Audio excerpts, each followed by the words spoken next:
You are now listening to Ride With Me, the Flat Tire Podcast.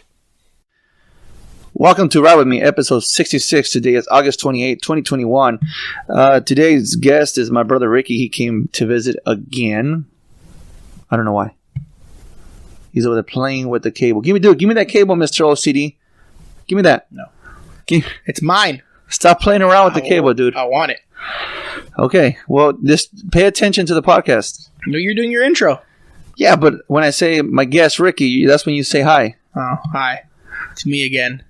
That one guy. That one guy. Yeah. Fucking fat Jesus. Hey. What did Roger call you? Zach Gandalf from fucking whatever that movie's called. Is that how you're going to have the hangover guy here at the house? Yeah. We're the wolf pack. I'm just, hey, right? Today, we're just going to get right into it. Today is not a teaching moment or you know, life lesson or anything. Today is a venting type / rant kind of podcast. A lot of things have happened in the last few weeks, and both Ricky and myself have a lot of shit holding inside that we need to let out. And he notices that this podcast is therapeutic for me, so he wanted to join along with my rant. Kind of, yeah. Okay. Well, there's more to it. There's, it's a lot of shit. So I'll start. You can chime in whenever you want to chime in. But I'll start with the fact that obviously I've talked about my mother in the past, and I vented about how I grew up and when I lost respect for her, why I lost respect for her, and just we're all pretty much fucked up in the head because of that, because of the way we were raised. And it took years for me to seek therapy and get my shit straight. And I had to go through I love what my buddy Ish likes to say, trials. I went through a lot of trials to get to where I am today. And I think that I feel like my purpose in life is to help also my not only my kids but my siblings kind of get pointed in the right direction. So as you all know, about 3 months ago, my brother Chris came to live with me. He called me. He said he got into a fight with his mom, well, our mom, and I guess she ended up hating him. And like I say, like I told her that same day, and I told him, I don't want to hear it, because there's three sides to the story. There's her version, there's your story, there's your version, there's her version, and then there's the truth. And the only person that can tell me the truth would be God. But God's not here, is he? So you can come stay with me, that's fine. But, you're going to go to work, and you're going to do whatever you got to do to better yourself. So you're not here for me to help you. You're here because you're going to help you. You're helping you. By being here, you're helping you. So that's, like I said, that was about 3 months ago. My, our brother Junior passed away back in July 15. We found out a month ago that we found out about a month ago, because it took the state of Ohio to find out where he was from and who he was and all that good stuff. So around that time, I had a conversation with my mother about the situation, and she started, well, you guys all need to get along. You guys are all brothers, and she starts pulling the sympathy bullshit card. And I say bullshit because it's bullshit, because it truly is bullshit. Wait a minute, now you're saying because we lost a brother that now you want us to all get along? Why wasn't that mentality there since day one? Why didn't you ask us to get along from day one?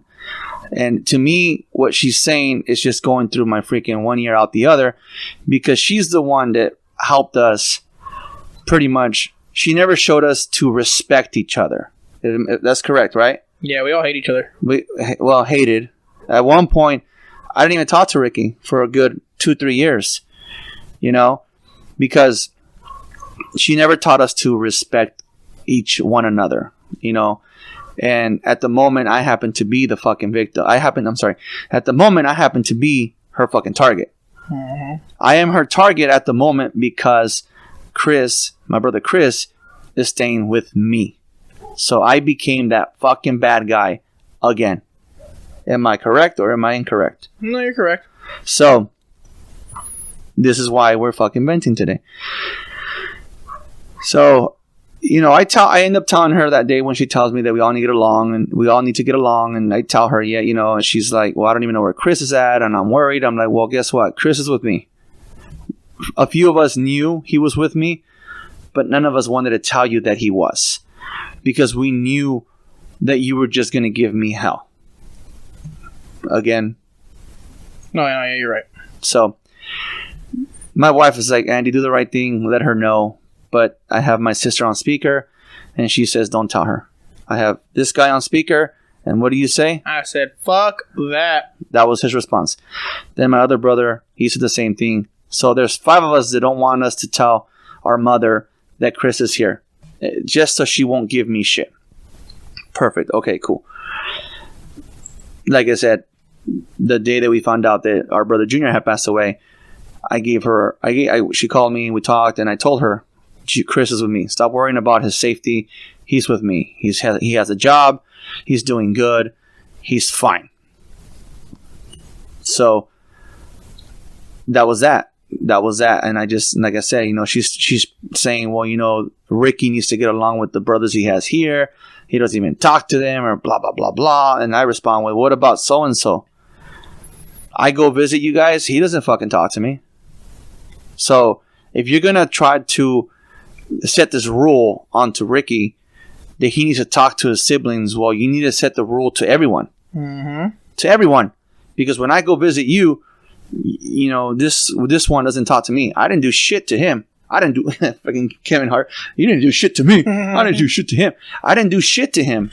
So why is it that he has why is he allowed to be the only one to not talk to his fucking brothers? Why are we forced to have to talk to everyone, but he can't talk to me?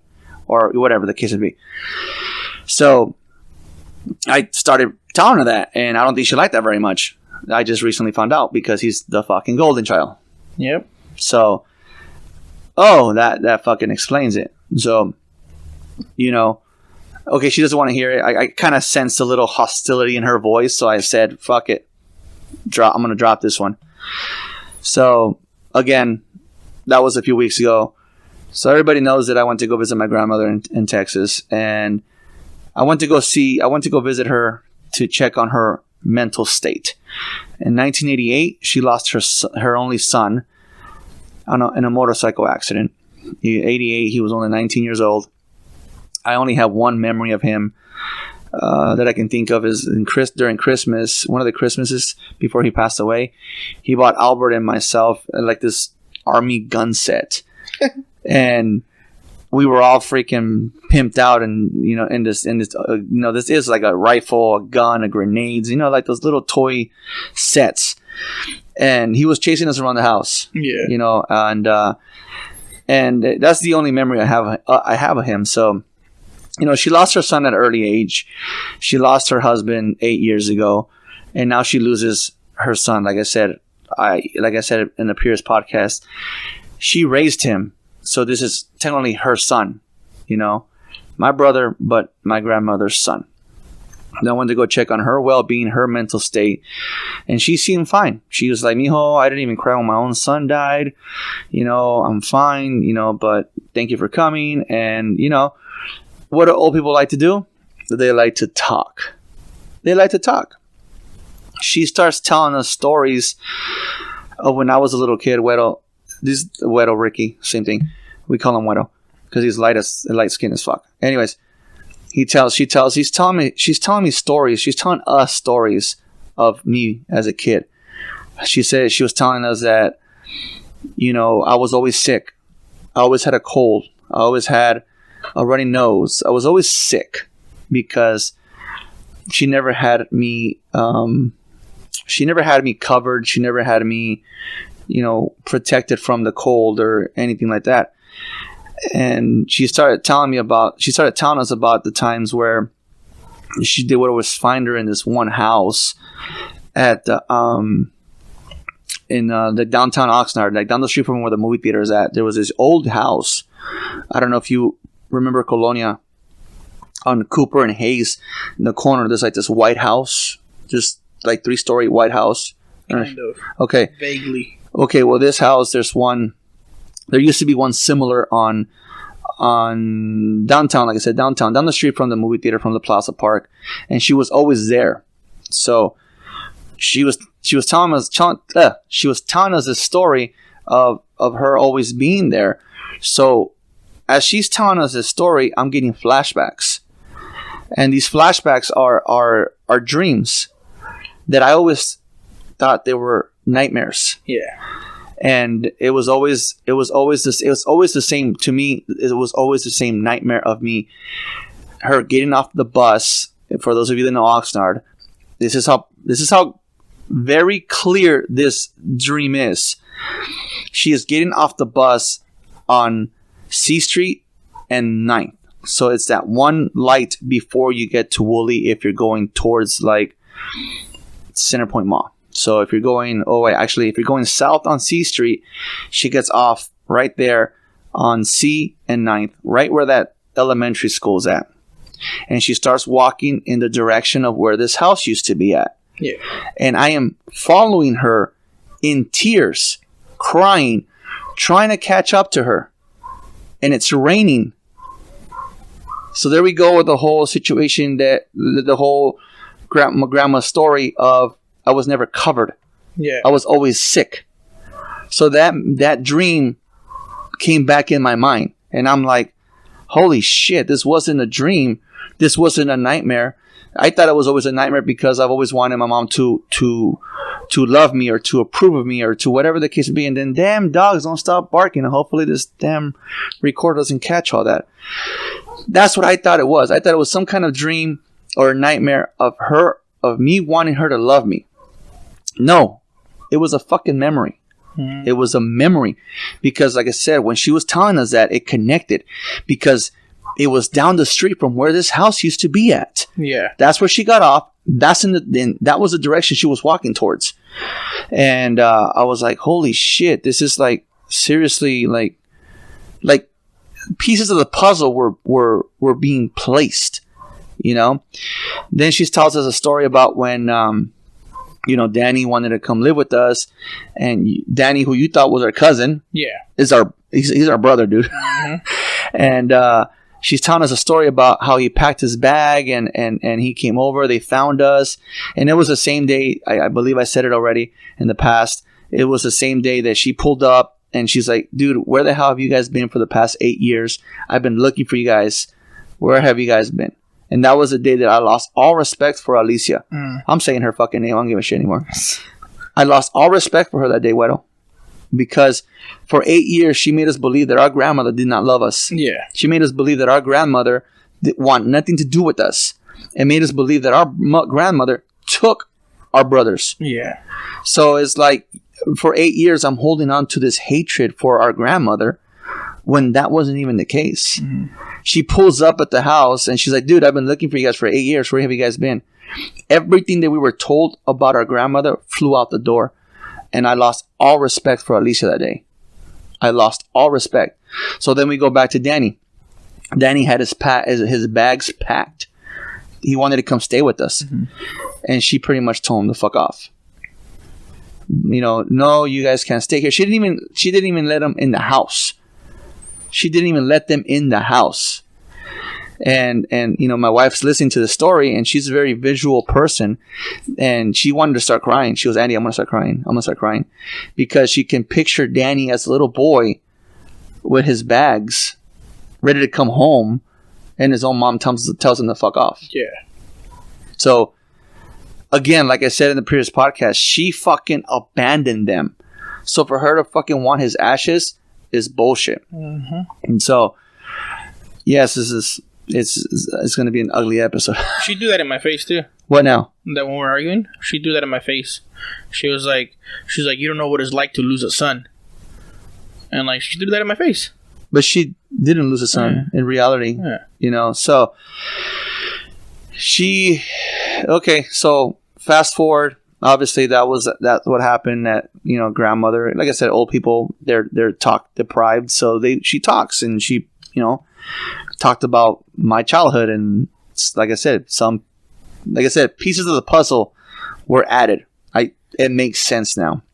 She even knew how the guy she was married to tried to take me from her because I was always sick, and his mom was always trying to, like to heal me and to cure me and to make sure that I was well.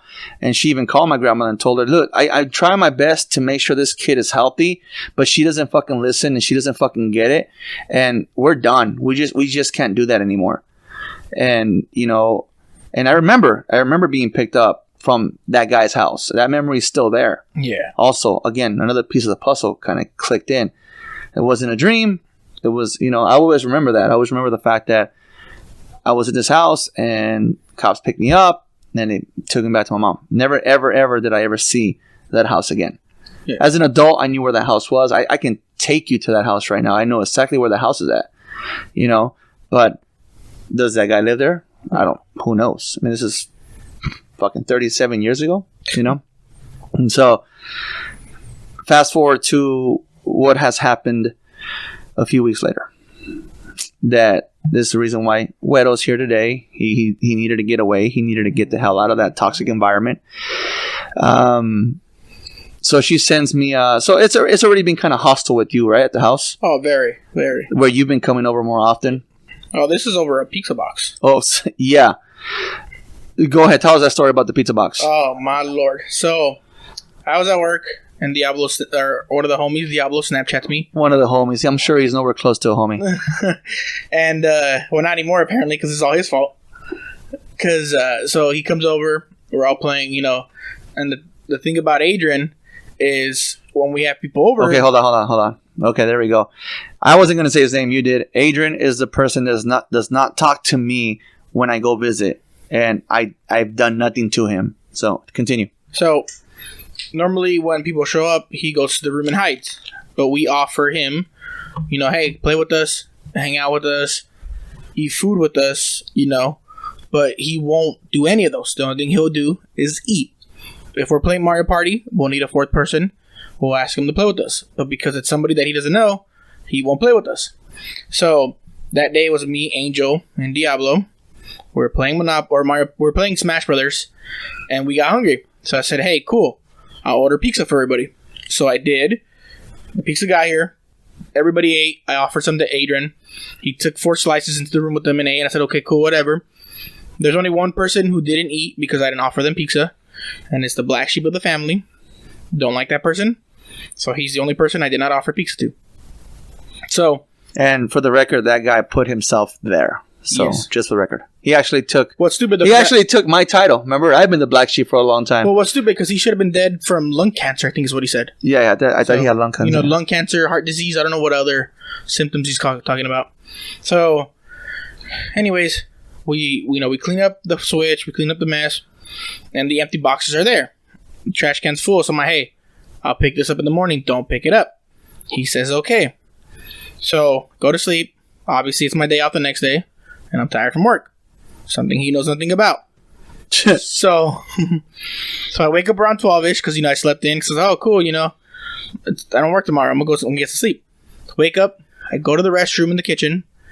And I notice the box is missing. And I said, okay, whatever. He picked it up, even though I told him that I was going to pick it up in the morning. So I go to the restroom. I'm taking, number 2. I'm on my phone. And then I hear him talking, running his mouth, saying, oh, nobody helps me clean. They kicked me out of the living room when I was when I was in the living room, even though we offered him to stay in the living room and hang out with us. And then when I had said clearly that I would clean up the mess that we had from the night before. So he was running his mouth, and I don't know if he could hear me because the moment I got out of the restroom, he shut up. But I knew he was on the phone. So as I walked past him, I'm like, shut up. You don't work anyways. You don't do anything. You sit on your ass all day. Then I walked to the room. And then I heard him say, oh, he's already running his mouth. But it's like, isn't that what you were just doing like 2 seconds ago? When I clearly told you that I would pick up the mess. When you volunteered to pick it up yourself. So, about 2 minutes later, she texted me saying, if you have company over, clean up your own mess. So I responded with, well, this house is already a mess.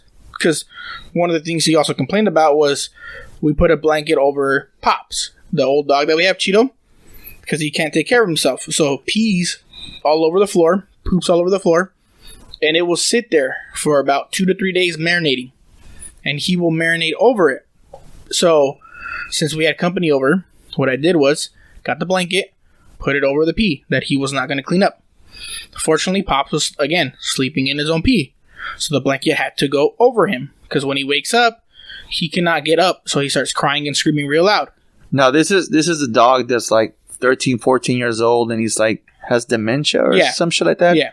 Okay, so that dog technically shouldn't be under their care. No. All right.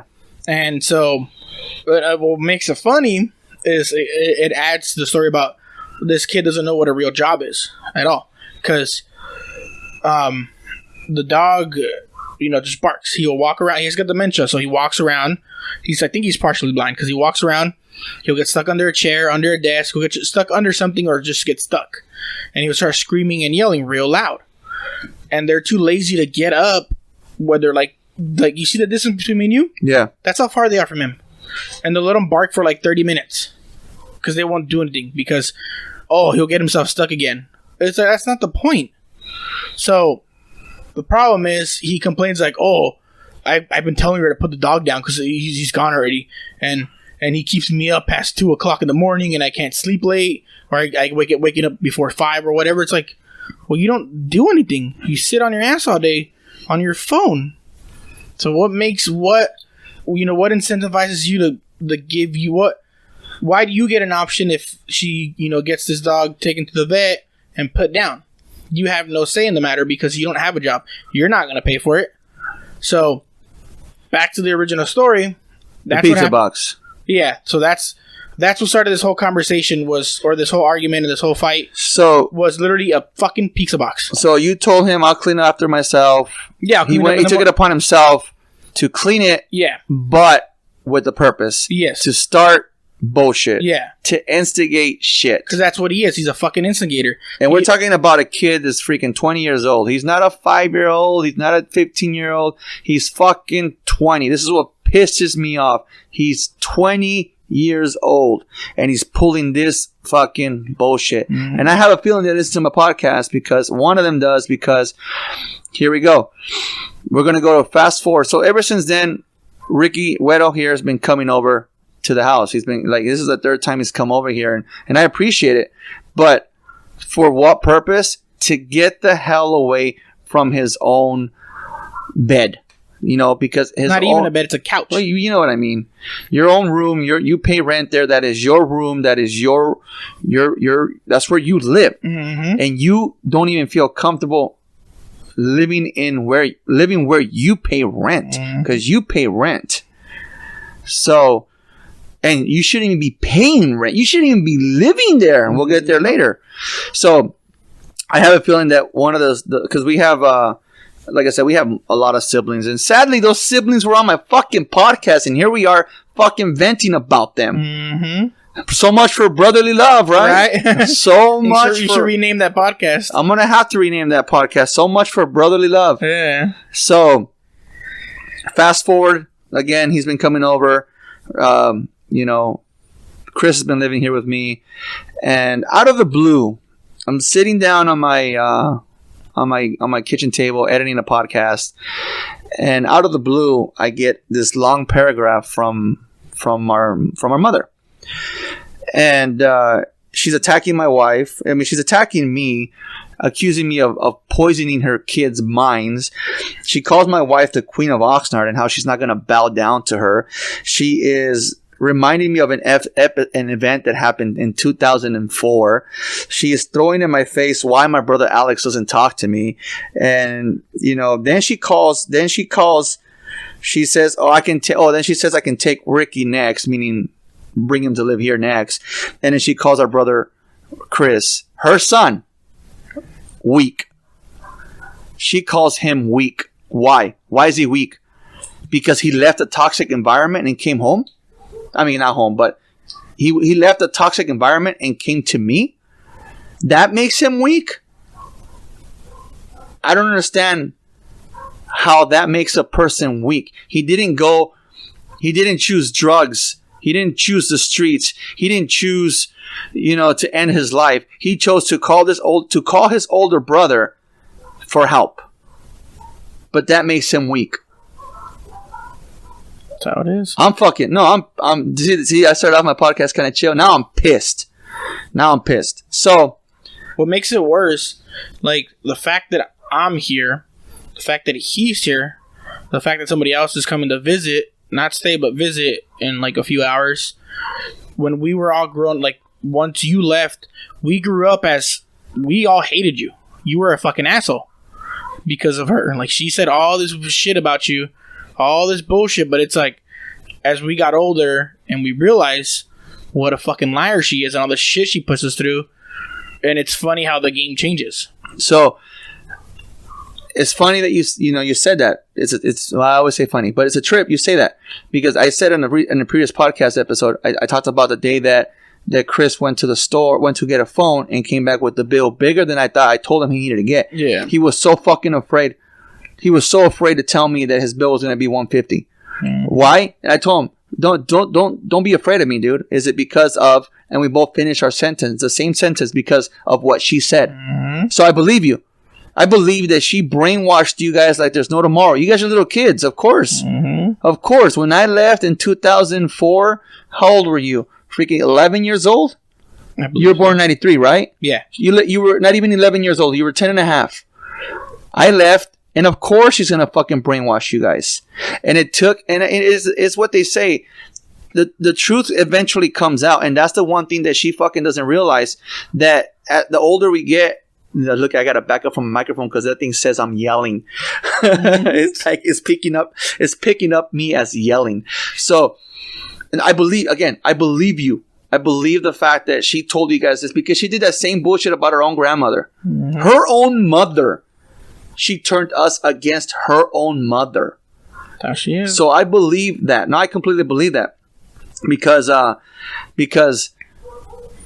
Chris was so afraid. He is afraid of me at some times. Like I had to lecture him the other day, and I didn't want to, but I felt I have to because they weren't educated. And that's what my wife tells me. You need to have patience with him because they weren't educated. No. Not just on school, but like how to be around people, how to go to people's houses, how to be, when you go, like you, for example, you don't like to overstay your welcome. Nope. And I tell you, dude, don't trip. You can stay another night. You're like, no, I don't want to overstay my welcome. To you feel that you need to, if we bought you dinner today, you're buying us dinner tomorrow. Yep. That's the education that you learned on your own, right? That's what I meant with Chris. It's like, it wasn't educated on certain things like that. Little by little, like I told him, I told him the other day, it was her job to mold you to be ready for the world at 18. Now it is my job to undo what she did and mold you back and have you ready for the world in like a year. Yep. I got to undo what she did in 18 in a year because he's already 19 years old and he's not ready for the world, dude. He's not. No, he's not. And the difference also between us, you, me, Angel, who's coming over, is that we actually kind of beat the odds, and we chose to bust our ass to not end up. It's different generations, like the whole millennials and Gen X. Oh, I see it in Chris because he's a different breed. So I gotta watch how I talk to him. My kids are my kids, and they're gonna fucking have the mentality of what it was like for us raising up in the 80s. So no. So he was mold different. So I have to kind of talk to him, kind of like George Lopez says, at his level. Hey Tyler, gotta get a star, girl, gold star or whatever. So. But I fucking believe you that she did that because for a while you guys hated me and I saw that. You guys didn't want to come around me, and I remember a couple times I saw you guys in the street and you guys fucking ignored me.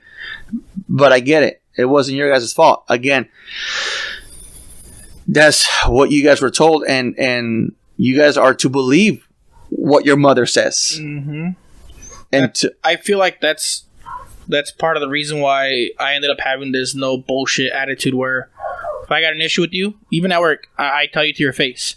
If you have an issue with me, tell me the same shit. Same thing with my bosses. Hey, you're going too slow. Do your fucking job better.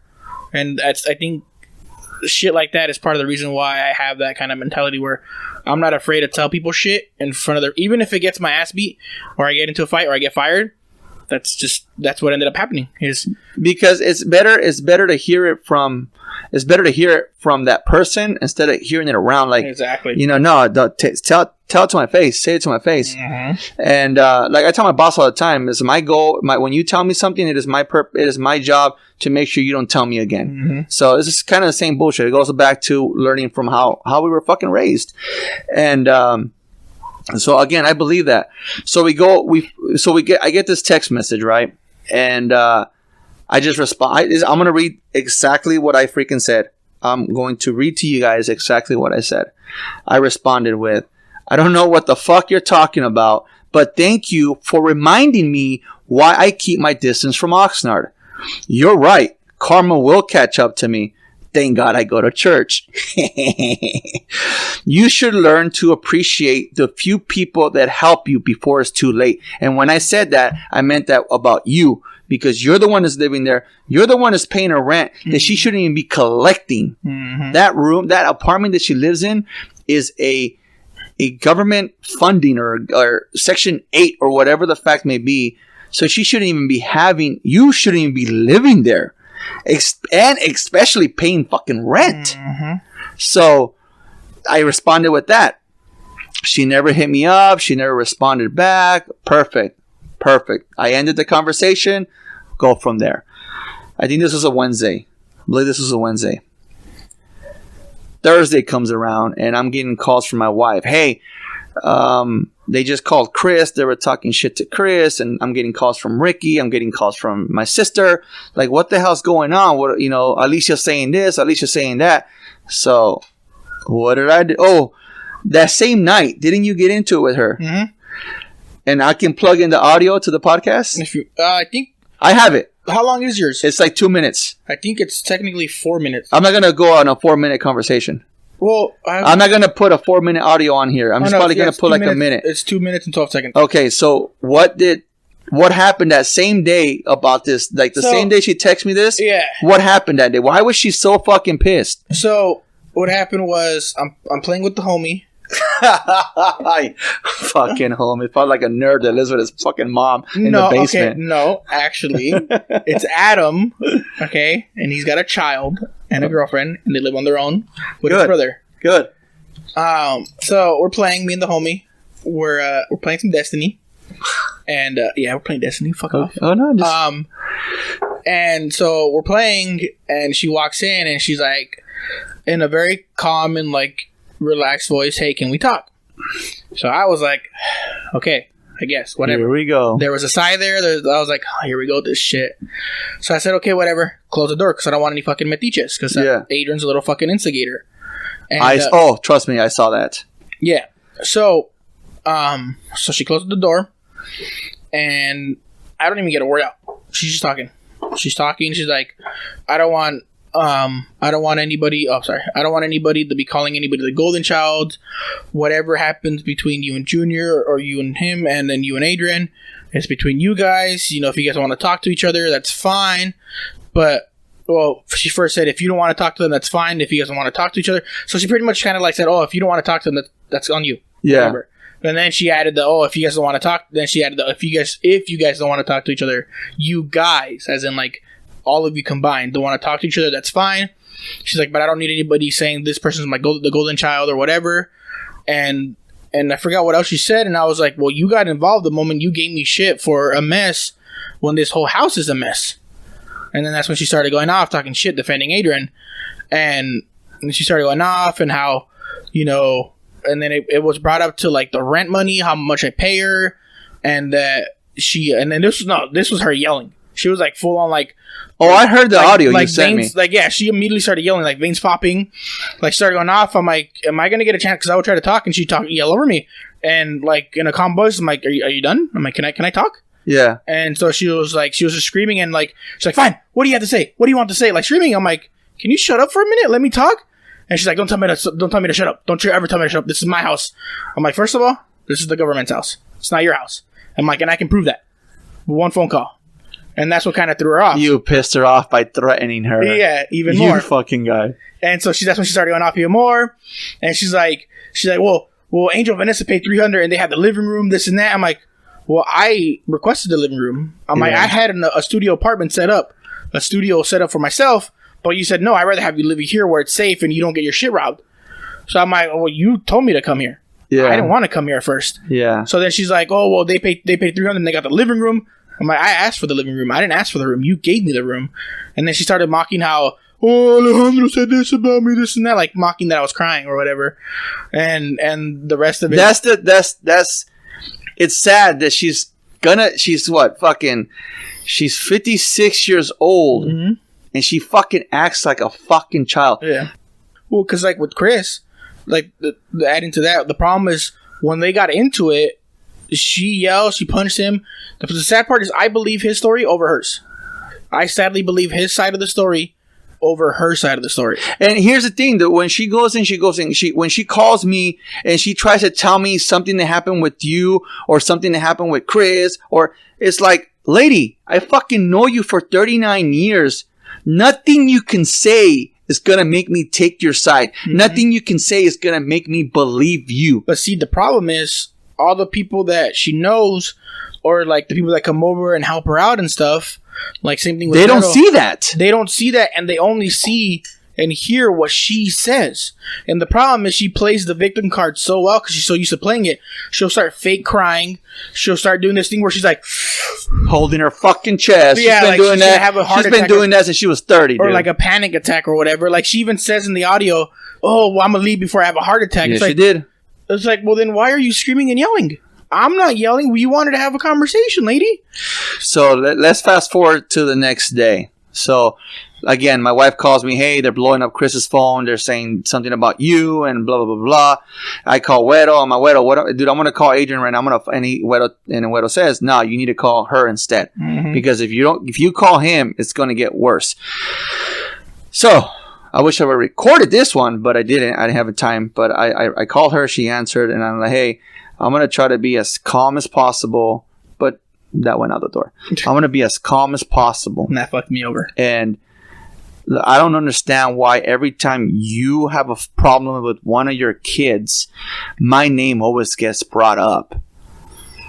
Well, I don't understand why you have to get involved. Whoa.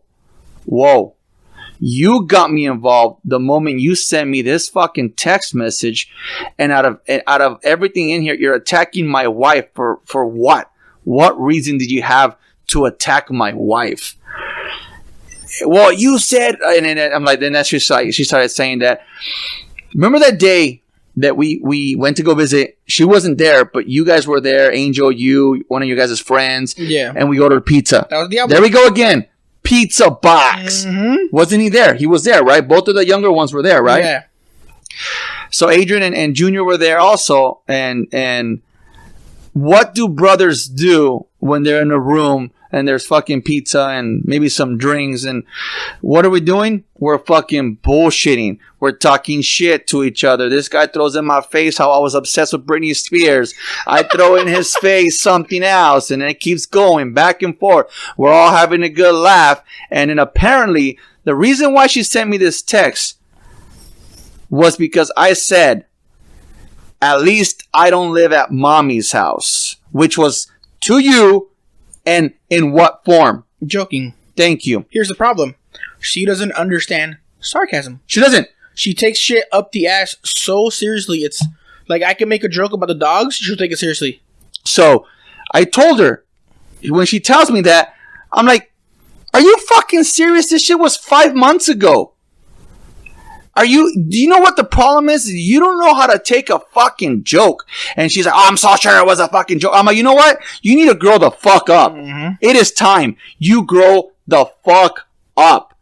And then she starts running her mouth again. And I did it. I fucking did it. And I said, well, fuck you, you fucking bitch. And I hung up. I blocked her. I blocked her number. I blocked her text messages. I blocked her on Facebook. Dude, I even called my baby's mom And I told her, Yeah. if you are taking these boys over to Oxnard anytime soon and you happen to bump into my mother, you are not allowed to allow her. Mm-hmm. Do not allow her to come anywhere. Look, this thing thinks I am yelling. Anywhere near my boys. Yeah. She is not to bring that hostile, that toxic environment around my boys, because I know her. And the moment she sees someone she recognizes, she'll be, hey, Andy, call me a bitch. I don't need her doing that shit in front of my boys. So I told her, do not, and I haven't spoken to my baby's mom in months, because there we go again, fucking, the bullshit has to happen. Yep. And I fucking called her and I said, you cannot allow her to come near the boys. And she goes, Andy, honestly, and I haven't bumped into her in a long time. Okay, well, just in case you happen to, this is the one time she is not allowed to come near the boys. Yeah. And I did not want to do to her what she did to us. She kept us away from our grandmother. She told us horrible things about our grandmother. So I made sure that I didn't do that. And I made sure that I brought the boys over to visit her. She was fucking here. I have a podcast where she was in the podcast. Yep. There's proof. She can't say that she was never allowed around the kids because she's been here. In fact, what did my mother-in-law say earlier? Do you remember when she said, "Hey, you know, have you met?" Oh yeah, that she met me when we all came over. And then for Junior's birthday, and Alicia was here. Everything okay. She can't say that I did not have her around my children because I did. And just honestly, even the boys were like, "Do I have to call her grandma?" So she burned her own bridges with her own grandkids. I still have that Christmas picture. Which one? Of you, Letty, Jojo, Nikki, Layla, and her. Again, we went to her house for Christmas, so she can't say that I kept her grandkids from her. Mm-hmm. She did that herself. She did it herself. So I call her that. I hang up on her, and I'm done with it. The rest of my day was just fucking shit. The guys, I talked to Angel. I talked to our sister. Everyone says the same thing. We just everyone has their story about what the fuck, ignore her. It is what it is. Fuck it. That's why I don't go over to the house. Angel says the same thing. So I don't go over there anymore. That's why I don't go over there anymore. And he says he doesn't go over there because of Adrian. Mm-hmm. She brainwashed these two kids so fucking bad, but they're over here running their mouths talking shit, but we can't blame them because all they know is what you knew at one point. Mm-hmm. Andy's the asshole. Now you're the asshole because they believe the shit that she says. Now you're the asshole. Now you're in my shoes. The thing too is it's funny that it shows you who's still left. I'm planning on leaving. Chris is gone. You're gone. Alejandro's gone. Veto's gone. Who's left? Just those two. And then one's working, so he's making money. And when I leave, like she said, he's gonna be paying the bills. But for how long? Until he starts getting tired. He starts getting tired. Because then she's gonna be charging him rent, and then she's gonna be asking him for all this money for all this other shit. So and it's funny because I was telling Chris, I was like, it's funny that, or I forgot what I was telling. I think it was Chris. I was like, it's just funny that the way you and Alejandro grew up was, she wanted all your money. Yeah. She wanted everything. And Alejandro, she let him do whatever he wanted with his money. Because I took off. Now, so she's like, let him keep most of his money so he doesn't leave. Yeah, so with Chris, she did the same shit. He would make money from working. That's part of the reason I think why he has that mentality of, I'm not going to be at this job for long. I feel like that's part of the reason why he's would hear they're like, oh, well, I got to be faster. If I'm not fast enough, I'm obviously going to look for a different job. It's because it's part of the fact that when he had a job over there living with her, anything that he earned, she tried to keep. And if he's like, no, it's my money, I worked for it, she would give him shit, badly. And I think that's part, another thing that you probably don't know, and that's kind of hard for him to keep the job, is he went through multiple jobs because of that. Because she kept trying to take all his money. So he wouldn't tell her when he would get a different job and when he got paid. Like with me. Fucking last week she was like, she came in, she goes, you get paid every Friday, right? I was like, yes I do. She goes, and you get paid at 12 o'clock, right? I was like, do you know how much I make every week as well? Do you want to keep that on track as well? She keeps track. of what time and what day everybody gets paid, because that's all she wants. That's all she cares about. When I first started working, my first job was at Target. I saw nothing. Yeah, I saw nothing. I was working overnights, going to school in the morning, and I would clock out from work at 7 in the morning, and then be in class by 8 o'clock. Yeah. So luckily, I had a coworker that went to the same college, so he would drive me. So that was perfect. But I never got to see any of my fucking paychecks ever. That's how he was. He wasn't allowed to spend anything. He was barely allowed to spend anything. Most of the time, she tried to keep his debit card, and like she tried to keep all of it. And if dude, I was freaking 16 years old one day, and I said, I can't wait to be 18 and get the hell out of here. She fucking slapped me in the face so hard. Mm-hmm. Like that's gonna make me want to stay even more. Yeah, exactly. Okay. And the problem is the moment Junior starts, like, and the thing about him is, like, yeah, he's got money saved up, but that's because she's not asking for it yet. But the moment he starts, dude, like, because I'm paying the 3, and then... Which you shouldn't. Which I shouldn't. And the deal was, I'll do $200 for food stamps. You know, so I get to choose whatever the fuck we buy. Because I'm very specific on what I want. So, the problem with that is, she does this shit where she's like, oh, well, you offered to pay for this. You offered, like, their Netflix. I've had that for the last 6 months. I was like, I offered to pay it because you guys said you were going to pay me back for it every month. I haven't seen that for 6 months. So I'm like, fuck that. The day we got into the argument, I canceled the Netflix, took my debit card off of there, changed my Disney Plus password. He can't have it anymore. Changed my Hulu password. I changed everything. Because if that kid wants something, he's got to work for it. I'm done giving him all this shit. Same thing with the PlayStation. They were getting mad at Chris for having it, but it's like, it's not your guys' account. It's my account. I do what I want with it. And if I want to give it to Chris or Adam or whoever the fuck I want, if I want to give it to you to get free games, then it's my choice. It's my account. It's not your guys's. So fuck you guys. So he went crying to Junior for a PlayStation Plus so he can play online. So, and that's the thing Junior's going to realize eventually is... Junior will get tired of it. Yeah, I know. Junior's going to get tired of it. He's eventually going to see all my money. Dude, their internet bill is $231. How is that possible? Because they have 3 fucking boxes for cable. They have 1 DVR. They have a phone they don't fucking use. And then they have shitty internet that they're paying for. But it's expensive. And I'm like, dude, when I lived with Alejandro, we paid $45 a month. Or just I'm paying $55 here a month for internet. That's it. And that's all you need. And then I don't really need cable. Who needs a house phone nowadays? And we have, I think I'm paying for Netflix and it's like if you have Disney Plus. Disney Plus is only once a year. If you have Netflix, if you have Disney Plus, if you have Hulu, you don't need anything else. And I got the homies that pay for HBO Max and, and the homie over here that fucking logged into the Amazon Prime. And you can rent any movie for $3. $3 fucking dollars. Yeah. Yeah. So like, and then same thing with, and then I have it's illegal. Hold on, real quick. Side story. Speaking of that, speaking of the renting of the movies for $3. So, Officer Ricky, real quick, side story. I got to make a joke out of this venting podcast because I have to throw in a joke somewhere. Because listen, we're going to vent about this shit and it's just going to get darker. So might as well get the easy shit out. Yeah, exactly. And then let the deep shit come in. Ricky has the Amazon Prime, right? And he told us, go ahead and use it, and that way you get your shit the next day. Log in and okay, cool.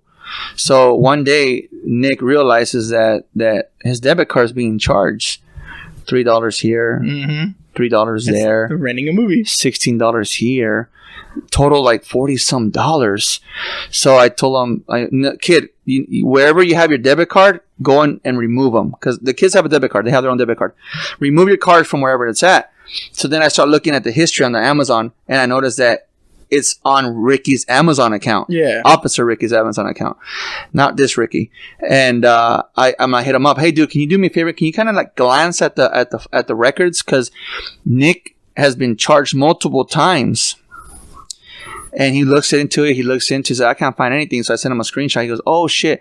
And he realized, oh, shit. That was me. Because both their debit cards end in 01, I think. Yeah. So he just sees 01. And he clicks it. Luckily, Nick had enough money, funds in his card to go through. Yeah. So he freaking like, dude, give me a bit, man. I'll make the total. Don't even trip. I'll pay him back. I'll sell you the money. The next day, he sells me $40, Yeah. 39 something, $40. So I send it over to Nick's. I put it back in Nick's account. And I was like, and it's funny because I always make fun of him about being a dirty cop. He's not a dirty cop. I always just make fun of him. I'm like, you fucking dirty cop. And dirty cop this. I just texted him yesterday, you dirty cop. and I'm like, see, you prove me right, bro. He goes, what do you mean? You are a dirty cop who steals from little kids. You steal from my son? What the fuck, dude? So, you know, and I love that he responds, you ain't lying, you know. So, back to the bullshit. No, yeah, that, you know, she doesn't need all that. It's funny because I told her a long time ago, you don't need to be paying for cable. I can help you with a Fire Stick and you'll be paying less. She always beat around the bush and never really, when I stopped offering my help, I'm like, fuck you. You want to pay $150 for cable? That's on you. Fuck it. Whatever. And she comes over here and we're watching whatever the fuck we want. And she's like, oh, well, too late. Mm-hmm. I told you to get a Fire Stick a long time ago. Dude, so. You can do the same shit for $45, I think, a year for YouTube TV. Yeah. It's the same shit as cable, but a yearly payment of $45. Exactly. So, okay, and enough of the billing and bullshit. But yeah, no, he's gonna realize that it's fucking. It is. We're good. She's gonna realize that he's gonna realize that that's not gonna fly for so long. No, it's not. He's gonna get tired of it. He's gonna get tired of fucking taking care of his older brother. Mm-hmm. How is it that the youngest, the baby of the group, has to support the second older? Like so it's him, Chris, and then this guy. Yeah. So. That doesn't make sense. Oh, because I want to work at a movie theater. When's the last time you fucking applied at a movie theater? He hasn't. When's the last time you applied? Oh, we're pissed, dude. We're beyond fucking pissed. So what's funny is when I worked for FedEx. This is gonna confirm the text messages for sure because I'm talking about the same thing about the and heart what's attack. Funny is when I delivered in Main Street. There's a theater in Main Street in Ventura. Yeah. There's that nice little theater. Oh, yeah. When I would deliver there for like a week, because I didn't like that delivering there, they had a sign, help wanted, because COVID was kind of dying down. People were getting vaccinated. He's vaccinated. And there was a sign there. And I said, hey, there is a sign there. We can go and we can do an application if you want. It's a movie theater. It's a nice one in Ventura. And he said, yeah, I'll do it online. Never did it. No, he doesn't want to work. He doesn't want to work. He just plays that fucking excuse. But that's your mentality. You're going to be 21 years old, and your mentality is, oh, I want to work at a movie theater. I don't want a movie theater? Dude, I started working at a high school. Like, but a movie theater? Yeah, like why? To get free movies all year? Right. Is that what it is? Like, that's the. Let me not get medical insurance. Let me get free movies. It's the movies and the popcorn. God, chingada, la chingada, pinche chihuahua, nombre la pata. Like me, like literally after high school, like a couple months, I worked at that Chinese place inside Centerpoint for like 2 months. And then, no, this is no. I remember. I think I remember. That's right. I remember. I told you. And then I cut my thumb. I told you to spit in my food, and you cut your thumb. That's right. And you fucking quit. And then because of that, Alejandro was able to get me a job at Walmart. You know what? The meat department. That's funny. That's funny because he got me a job at Walmart because I was willing to do whatever, and he saw that I went to go work at KFC, and he got me in. Well, he did the same thing for you. Yeah, I got in through the meat department because I knew how to cut meat. Yeah, because you cut the shit on the rotisserie thing. So like, and then that spiraled. I got a job there. I went to different departments, and then I learned how to do other things. Yeah. And then like it just spiraled, and now I'm here without a fucking diploma, making $20 an hour. Dude, look at me, man. Look what I'm doing. And that's the thing. That's another thing. That's another thing. Chris is so fucking uneducated. He doesn't even fucking know how to read well. It's bad. I told you. It's bad. Chris, none of us have a fucking high school diploma. None of us, because she chose for us to rather stay home. And you know, okay, so we kind of vented already about what has happened in the last fucking few weeks since the moment Junior passed away, and we called it. The moment she found out Chris was going to be here, now not only did she give me hell, she's giving everyone hell who fucking talks to me. Mm-hmm. So, to call Chris weak, really? How old are you? I mean, he's weak, but your own mother? Your own mother to call your son weak? Yeah, like I remember, it was funny because I was talking to him, I think before that, and we were talking, and he was telling me how Letty stays up sometimes and, you know, make sure he gets home safe. Letty, my wife. And he was telling me about how, like, she'll ask him how his day was, she'll do other stuff. And I'm like, yeah, that's what a real mother should be. I'm like, you don't want to leave, dude. Don't come back. That's what a real fucking mother should be. Somebody who cares about you guys, stays up, like, hey, how was work? How was your day? Not, hey, you get the money from me? Hey, can I borrow money for rent? Another funny story real quick. So it was my first day to pick up the kids from school. Because now that the wife's working and the kids are back in school. Must be nice to get to work from home. It must be nice to work from home. Yeah, like, she's going to fucking kick her ass. I hope that shit. She's I hope she hears this. And she's going to kick her ass. Yeah, must be nice to work from home. She's going to kick your ass, I'm dude. so cool. Fight me in trains, woman. Oh, wow. Whatever it is. Trains is a game, and Wedo happened to kick their ass recently, so he's bragging now. Anyways, so my first day to pick up the boys from school, I go pick them up, and apparently Nick comes home and he complains. Yeah. That I'm not talking to them. Like, so I get Letty, my wife pulls me in. Hey, your son complained about you, right? I'm like, what do you mean? That you don't talk to them when you pick them up? What do you mean? We're driving home. She goes, no, you gotta. How was your day? My God. They so the next day it's like, how was your day? How was school? What did you learn? Because, like you said, what did you say? That's the way a mother should be. What you should have done is what she told her. You should have pulled her and be like, turn around. So how was your day, kids? Like, been a smart ass about it. Be like, let's talk. No, I was kind of a smart ass. But I get it. I get it. They're used to that. She picks them up from school for the last 7 fucking years. And that's what she does. Yeah. That's what she does. And like you told Chris, that's the way a mother should be. So, that's not what I remember. So we already get past this bullshit that happened recently. Why that episode of Brotherly Love has now gone out the fucking door. Yeah. And, it's partial brotherly it's love. like we go back, like I said, that the missing pieces of what my grandmother was saying. All that did, this event that happened with our mother recently, and her talking to us like a child and fucking fighting with us. Like, you're fighting with your kids. Like, grow the fuck up. Just reminding me of all the bullshit. Again, I lost respect for her back when I was in the 7th grade when the school district called her in and told her, hey, we're going to put you in jail if this kid doesn't go to school. She told them that I refuse to go to school. Mm-hmm. Now, from your experience, do you believe that? No. She takes them out of school. She'd rather have them maybe 10% at school, and she'd rather sign them up into those stupid little, what do you call them, those after-school programs or those continuation schools? No, it's not even a continuation school. What is it? It's called the Vista Real. You go once a week, or you can go twice. You can go as many times as you want, but the minimum is once a week. You go once a week. So you're gonna deprive them of their, she deprived me for sure of that high school experience. It's a class of 10 kids per hour. Like, each class is an hour or 40 minutes. They learn everything they need to know in an hour or less, and they're given a packet. Here, you got a week. Come back next week. Give it to me. I'll grade you.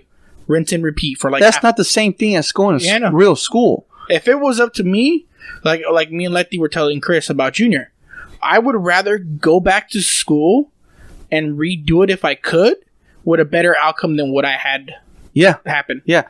Then we go. So that I remember that, right? That's when I kind of started losing respect, because that's when you lose. Like, you're supposed to believe everything your mother says. I'm like, I looked at her like, you're the one that keeps me from going to school. This is your fault that I'm not in school. Whatever. And it's like Junior, this fucking kid had a future in football. I told him he was going to be the only one to graduate. He had a future in either football or fucking tennis. His coaches in tennis were like, dude, you are fucking amazing. You are good at this sport. Keep playing it. Same thing with football. They loved him in football. But he made these excuses to not go because he wanted to work. He wanted to get this part-time job. So, like football, when COVID happened, they stopped because some of the teachers, some of the students got COVID. But once people start getting vaccinated, this is why that first time me and Chris got into an argument, when they brought it up, is because one of the guys that I've known for a while now, his name's John. He's a special ed teacher at the school. He'll follow a special ed student depending on who it is. And they'll go around, do their thing all day, and he'll make sure the special ed kid is okay. They're not killing themselves. They're not hurting themselves.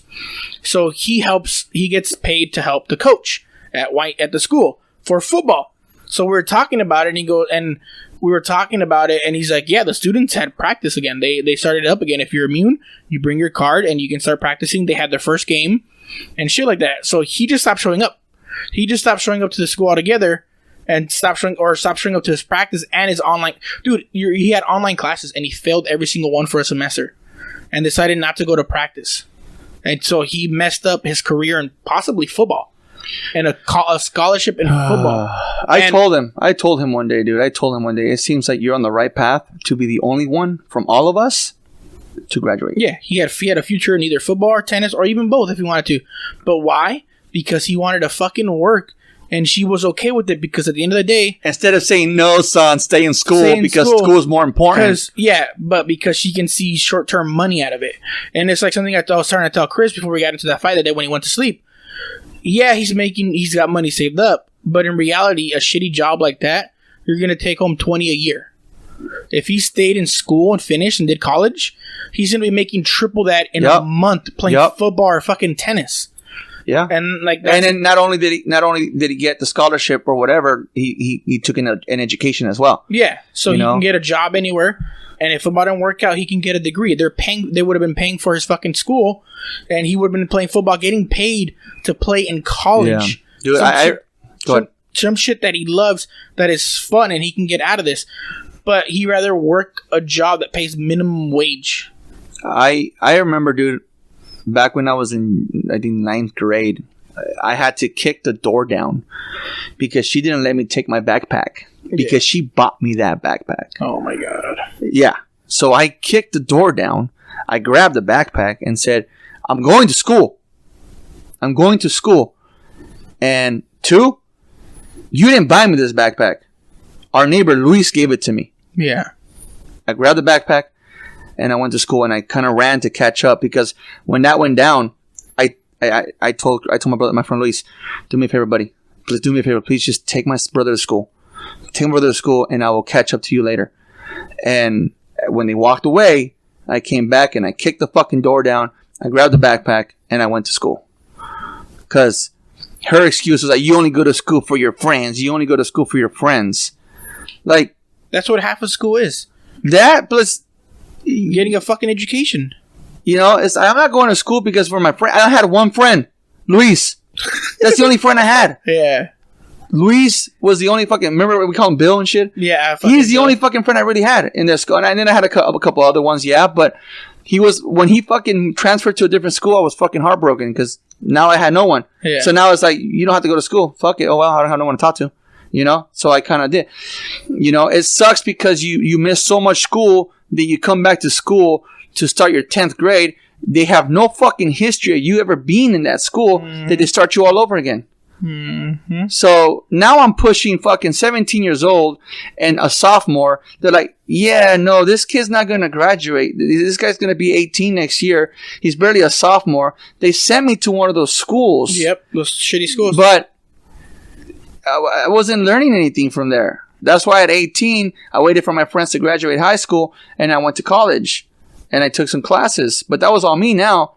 That was all me. I went to school, I think, for 3.5 years, and then, obviously, that's a whole different story now why I didn't finish. But, that was, her priority is not for, I don't understand why she doesn't believe in your kids need a fucking education. Because to her, if they can get money and get jobs at such a young age, it's short-term money for her. Dude, even the fucking text message she sent was so fucking confusing. Grammar was off the fucking charts. Fucking misspelled words. This is a 56-year-old woman texting me a fucked up. That's how she is. Grammar-ass fucking text message. Yep. All right. Boom. Like I said, man, like I said earlier, when I was in the 8th grade, that's what, 7th grade, this happened. Then, okay, I don't want you guys here to be listening and be like, oh, this guy's fucking just hating on his mom. No, I mean, this is what I want you guys to do. If you have a fucking, this is why it pisses me off when you have moms that are like a fucking saint and yet their kids treat them like shit. This is why it pisses me off. Chris, when he first came here, he would have checked the boys if they even just slightly raised their voice at Letty. Mm-hmm. Because he's like, hey, you don't talk to her that way. because she deserves respect because she's a good mom. And that's funny because when I first came out here, I pulled that same bullshit with my brother-in-laws and my sister-in-laws. Like, whoa. That's your mom. You guys don't talk to her like that. You know? So I'm not here bashing. Well, I am bashing my mom. But I want you guys to fucking understand. First of all, I don't want to hear you only have one mom. You only have one mom. No, I don't have a fucking mom. It's better off if God never even gave me one, because, you know, this is bullshit. This is not how a mother should fucking raise their kids. No. And now I can say all this because I have somebody here who's my fucking brother here to back me up, not something that Andres is just fucking making it up. Andres is fucking making it up. I was smart. I have physical proof. I have a 2-minute video that says otherwise. Which we played earlier. Yeah, so no, but and then I know when the moment you sent me that video, even the screenshot, I started sending it because she even said, "Oh, you go sucking up to your cousins." I'm like, because I went to go visit my cousins in Texas. What does that got to do with anything? I sent them the screenshot. Look, this is what I got to deal with. This is why I hate when people tell me, "Oh, you only have one mom." I shouldn't have had one. Well, what's funny is, I remember one day when I was younger, I was like maybe, I want to say a little younger than JoJo. JoJo's 12. Probably around that age. Okay. We were at the Mira Lomas apartments. You know how there used to be an ice cream shop and with an arcade and the laundromat literally right next door? Yeah. So it was her and the driver, Alejandro and the passenger, me, Angel, and I think Alfredo. And my godmother, whatever the hell she was, I don't know what she is. I know she was there for my baptism or whatever, which was forced, by the way. I'm not a Christian. She came by and she was talking to her, and this is not what a mother does. Okay, she's talking to her, and they're like, "Oh, that she's your mother-in-law or your godmother or whatever." Yeah. And I was like, "Okay, cool." And apparently, she lived in a house alone. She didn't have a husband. She didn't have a kid, or whatever. Some shit happened or whatever, and she offered to be like, "Well, do you want to go with her?" That's not what a motherfucking does. You don't offer your own fucking kid at 12 years old to go with some stranger. To your godmother, whatever the fuck she is. The fuck kind of mother is that? You just offered me to a fucking complete stranger that I don't know. What the fuck? That's not a mother.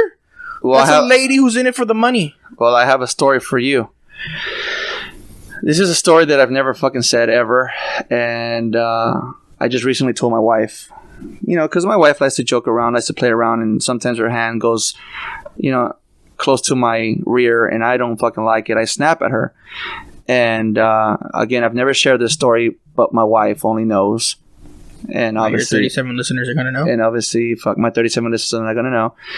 The reason why I would get pissed off and didn't like that was because when I was about 15 years old, this individual tried to molest me.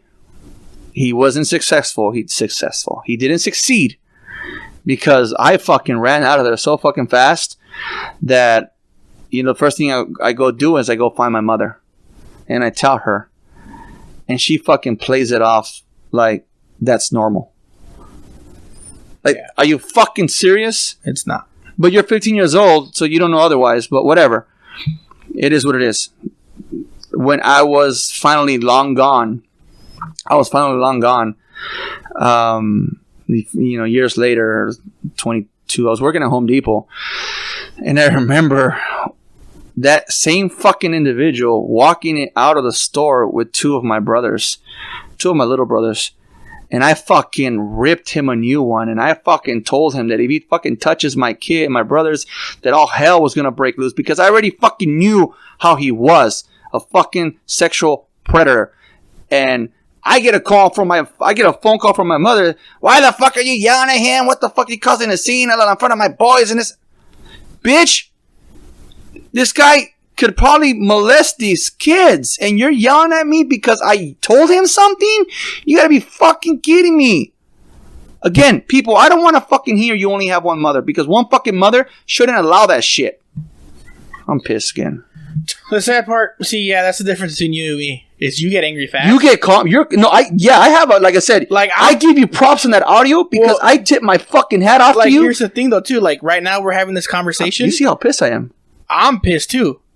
But I'm even sweating. So am I. But I'm and that's the thing about like the way I grew up, you know, with work and stuff is I've learned to, you know, be calm about situations and like, you know, be calm and not scream and yell. Because then the way you learn is kill them with kindness. If you're fighting with somebody, you're kind. You're, you know, and like so part of the, you know, like some of these stories that you're telling, you know, I kind of hear in your voice. You get emotional. You get angry. Like I can tell you the exact same story about this individual, but it actually happened to me. But I can keep, like, you know, I don't show emotion because of it. You know what I mean? Like, a lot of people tell me I'm a heartless asshole, I'm a douchebag, I'm a dick. But it's just because I don't show emotion. It's weak. And part of the reason why, you know, and that's part of the reason why I have a no bullshit attitude is because I don't like to show emotion. I don't want to feel weak around people because it's the same shit with you. You know, seeing it now, you know, you had every right to yell at the guy. Because if you didn't, then shit would happen. But unfortunately, it still happened, which fucking sucks. And she didn't do shit about it. What she did was she went and so what happened was, you know, adding to your story with this individual was obviously. So real quick, the two brothers he had with him that day were obviously Wedo and Angel. And I thought the guy was chill because, you know, we'd help you guys. You know, you ask him like, hey, can you, you know, you want to make some extra money, man? Sure, whatever. You know, I'm a kid.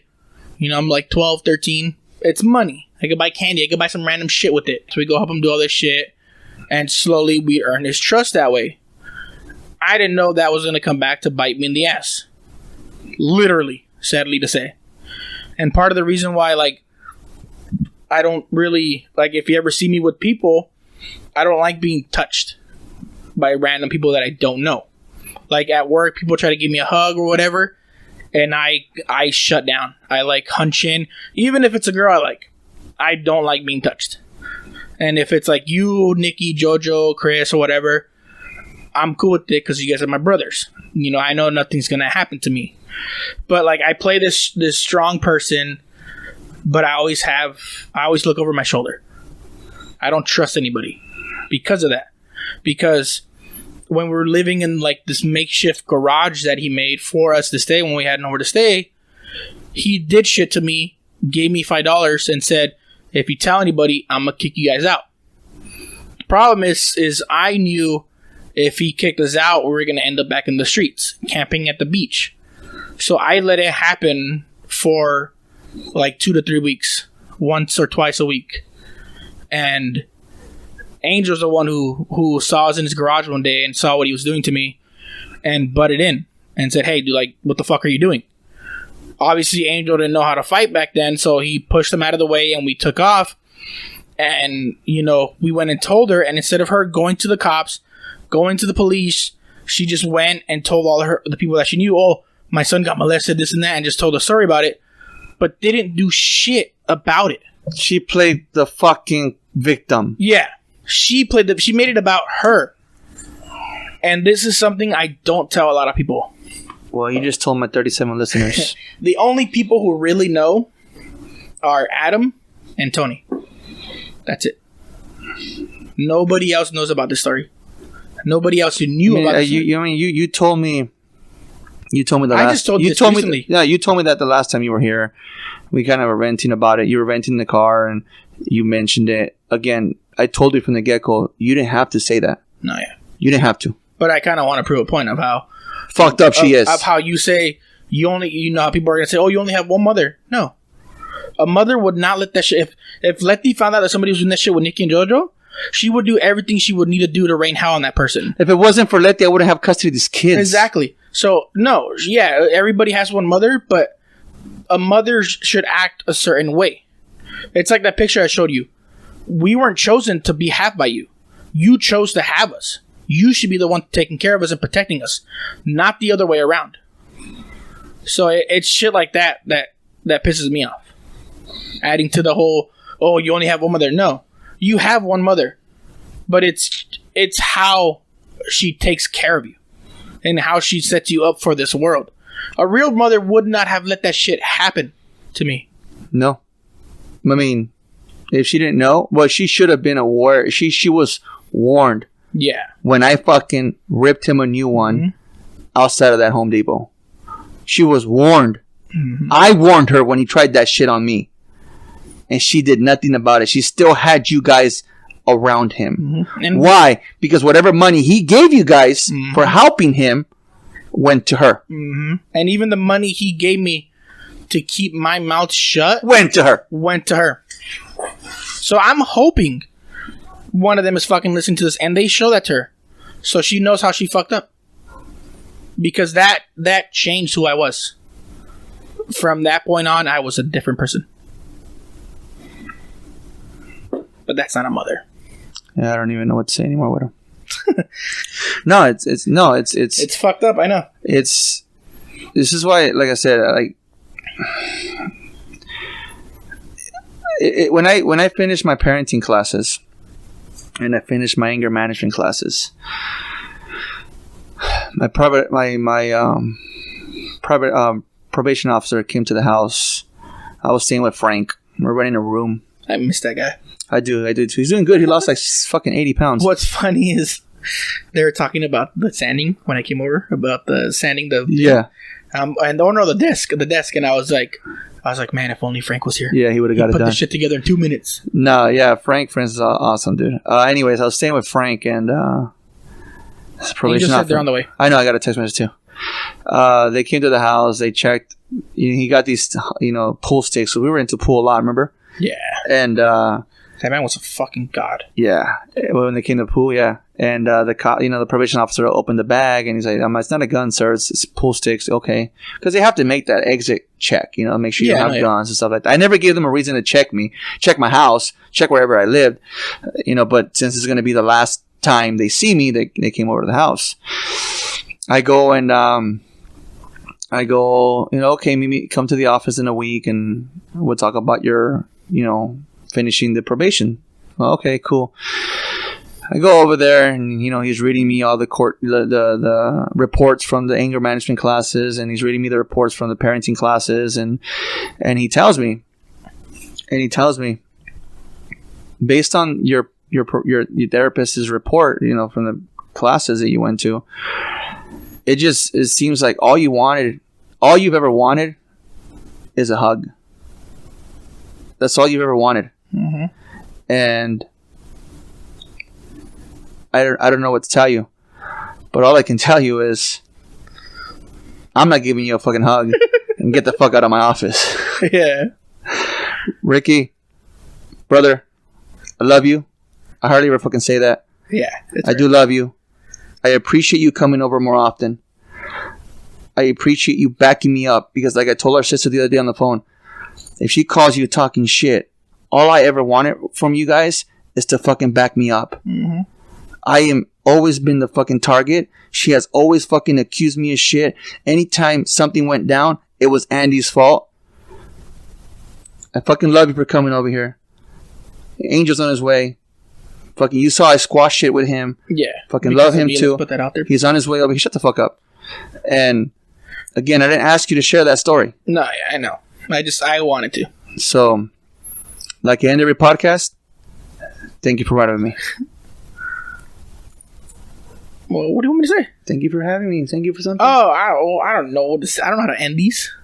That's enough. That's good right there. Thank you for listening to Ride With Me, the Flat Tire Indie Podcast. You can also listen to us on iTunes, Spotify, and Podbean.